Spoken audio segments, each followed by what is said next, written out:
คนเหมือนฟังบันดลลิขิตขอนำอย่าเข้าใจผิดสวรรค์ลิขิตกำหนดสตามีเมียสองคนหลีกหนีบ่พ้นบ่ได้เจตนาสายแน่นเนื้อคู่กันมาบ่ปรารถนาก็พบพาจนได้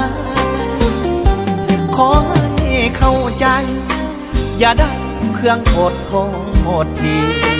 หูอยู่เมียสองบ่ดีเป็นเรื่องบัดสีมีความอับอายบางครั้งจำเป็นหลีกหนีบ่เว้นทั้งหญิงและชายขอกราบประทานอภัยโปรดอย่าได้รังเกียจเขียดซ้ำเรื่องทุกอย่างเมียสองต้องมีทางแก้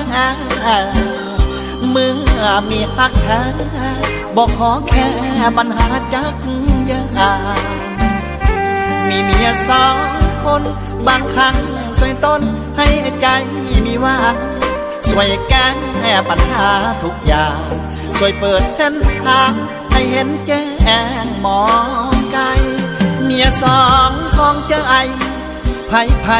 บ่อยากผ่านพ้นแต่ชีวิตหมุนเวียนบรรจบประสบให้คนรักห่วงใจขาดบิ่งสายแนนจากฟ้าและแทนทั้งหญิงและชายดึงจ้องมาหากันจนได้ต่างฝ่ายเข้าใจเป็นผัวเป็นเมี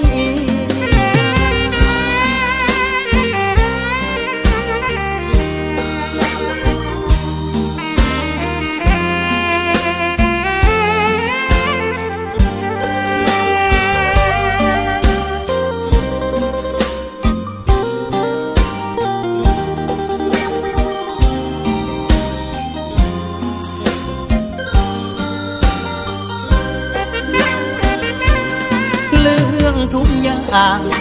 เมียสองต้องมีทางแก้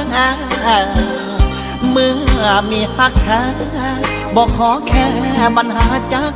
อย่างมีเมียสองคนบางครั้งช่วยต้นให้ใจมีว่างช่วยแก้ปัญหาทุกอย่างช่วยเปิดเส้นทางให้เห็นแจ้งมองไกลเมียสองของใจไผ่